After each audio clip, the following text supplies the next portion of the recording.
Working with value networks. Innovations are a multiplayer game.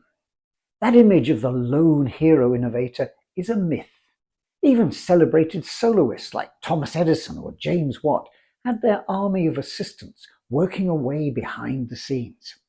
Alexander Bell wouldn't have been able to bring the telephone to life without being able to demonstrate the device by having Mr. Watson on the other end of the line when he famously told him to come in from the next room, Mr. Watson. Ask any entrepreneur and they'll tell you about the networks they needed to bring their ideas to life.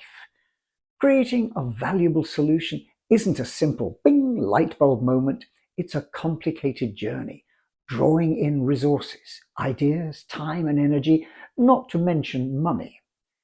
Most of it coming from other people. Deconstruct any successful startup and you soon have a cast of characters on stage taking their bows as the audience recognize the shared creativity which has made the performance possible. And once we get beyond the initial pilot, the hard work really begins. That journey to scale is a tough one. It takes time and involves negotiating some uncertain conditions on the way. The evidence is very clear. It's a team effort and it needs plenty of external help. Complementary assets is the technical term for the answer to the question of who else and what else do you need to scale your innovation. And the key point about complementary assets is that they lie beyond what you can bring to the party. By their nature, they represent resources you need to find and then work with. The trick is in assembling suitable partnerships to deliver them. That's something we've known for a long time. Consider Welsh entrepreneur Price Jones. Way back in 1860, he used a mail order model to connect his woolen goods business to a wider market, building on the nascent logistics and communication infrastructure of postal services and railways. The offer was simple. Place your order via mail and it will be delivered the next day, effectively anticipating Amazon Prime by about 150 years. His idea paid off. By the 1880s, he had an international operation, counting amongst his partners the royal houses of Austria, Britain, Denmark, Germany, Hanover, Italy, Naples, and Russia. Importantly, he inspired others, like Messrs. Sears and Roebuck, to extend and refine the model.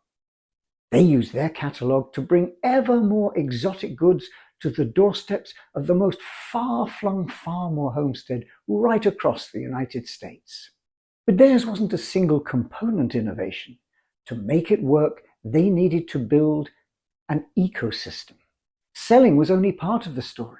Realizing their value proposition depended on paying attention to a host of other elements, complementary assets, things like capturing and processing orders, procuring stock, storage, distribution, handling logistics over a large area, and managing cash flows so that they'd have the money up front in order to fund the whole operation. It was like a giant jigsaw puzzle, and it took them a couple of years before they managed to wrestle the right pieces into place. Above all, they were smart enough to recognize that they didn't need to own or control everything as long as they could orchestrate and coordinate it. They built the platform and then partnered with a host of players like domestic appliance makers, finance houses, and shipping companies to create a win-win model in which everyone was able to take a share in the rapidly growing market. From dolls to power tools, bicycles to fur coats, seeds to automobiles, the model linked millions of people in a market square the size of a continent. And it was a platform on which innovation flourished. Once the basic model was established, it became a breeding ground for new goods and services, new ways of creating and providing value. Now, scaling innovations like these is far from a solo act. It's putting together a group of entities which can work together to create shared value at scale. But value networks don't just happen. They involve three key challenges: finding, forming, and performing. Working out the who else and what else do we need question isn't simply a matter of creating a shopping list. You've got to find the relevant players and make sure you're not missing any. And then you've got to find ways of bringing them alongside, engaging them as partners with a stake in helping you create the shared value you seek. And finally, you have to orchestrate the whole. Engage them so that together they deliver emergent properties, something which is greater than the sum of the parts. So, how do you go about working with value networks to deliver innovation at scale? Well, there are multiple potential partners, but we found it useful to think about some key complementary roles which are usually played. First, you need to think about your bookends. Now, these represent you as a value creator and the consumer for whom you're trying to create it, bookending the process. But it also involves others who form part of that creation process and who are also looking to capture some kind of value from doing so, whether it's financial or experience or learning or reputation or whatever. Movers do what the name suggests. They help move value around the system you're creating. They may be passive channels, something like the internet, or in those early days of mail order, the embryonic postal service. Passive, yes, but without them, you might be in trouble. Conveyors are more active, giving impetus to your innovation, spreading the word, helping convince adopters. And then there are coordinators, enabling the whole to operate. Think, for example, of the ways in which today's platform businesses act as coordinators to bring different creators and consumers together. And shapers, they're the third group. They basically set out the space within which you can operate your value network. Competitors can't be ignored, and competition comes in many different forms, from head-on challenges to other ways in which you might find your innovation fighting for resources or attention.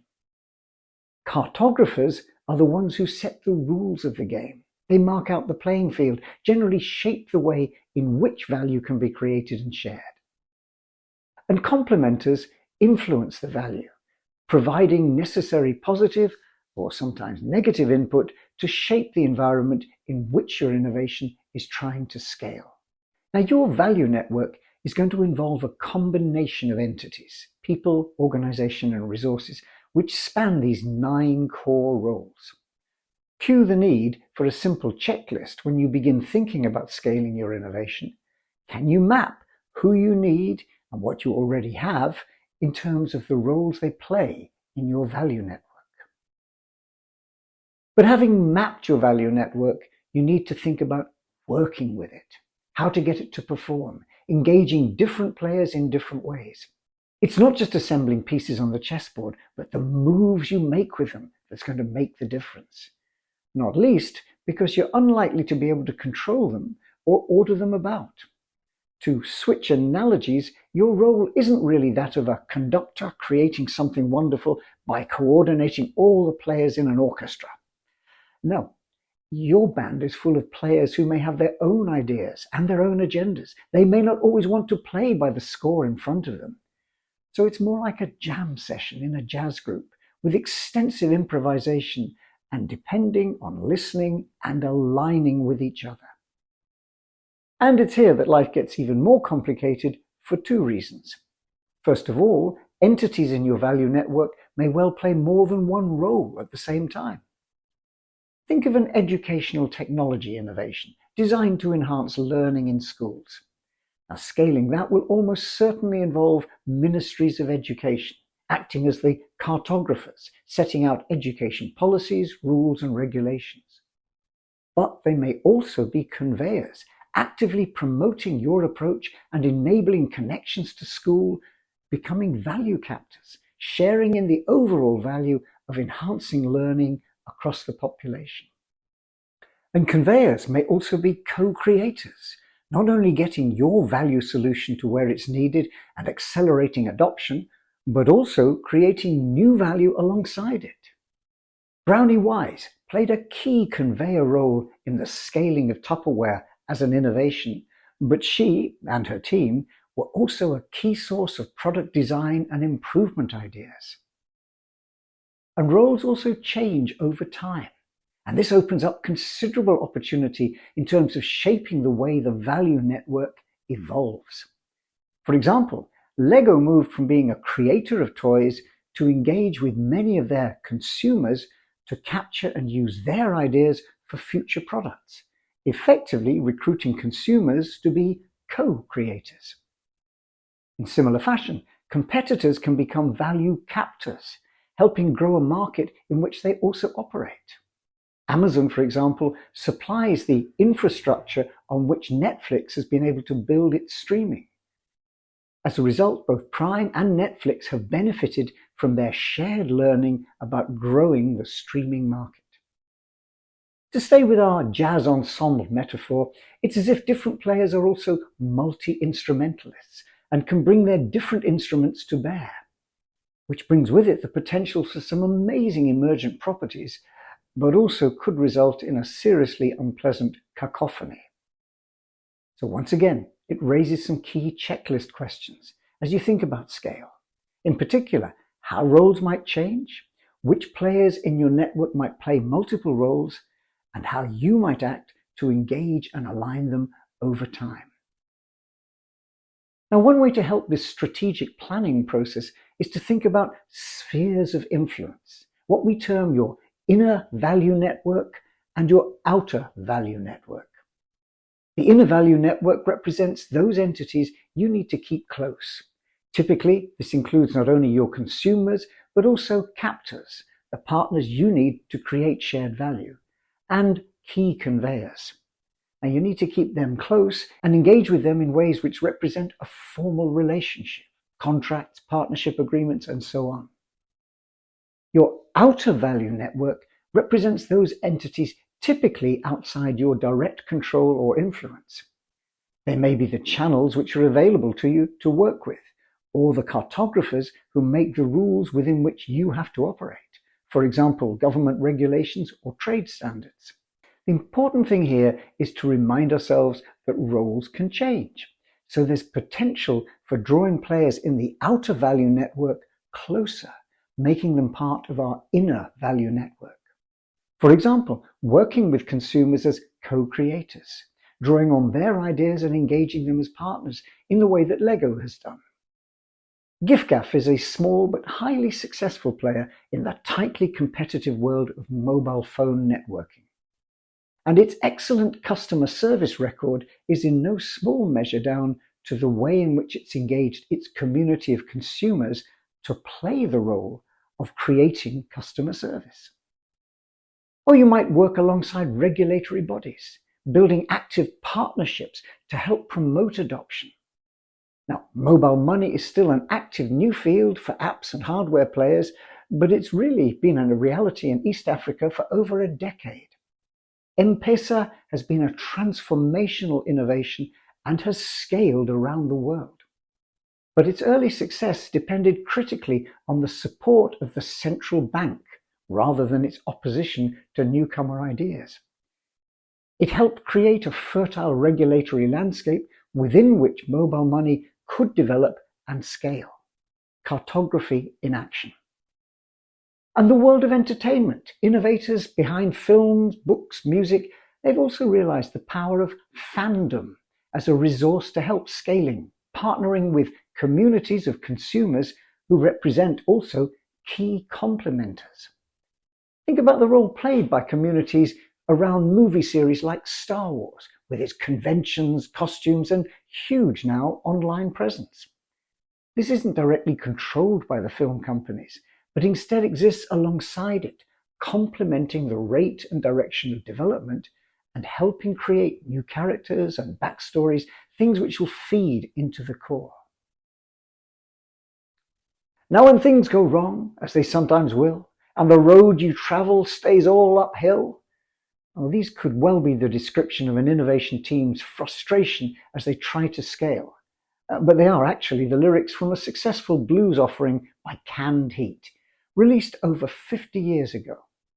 It's still a great song, and it still has some powerful advice for those travelers trying to make it up that scaling hill. going on to remind them that together we stand, divided we fall. And the chorus of the song really sums it all up. The key to scaling innovation is simple. Let's work together. The challenge, of course, is figuring out how.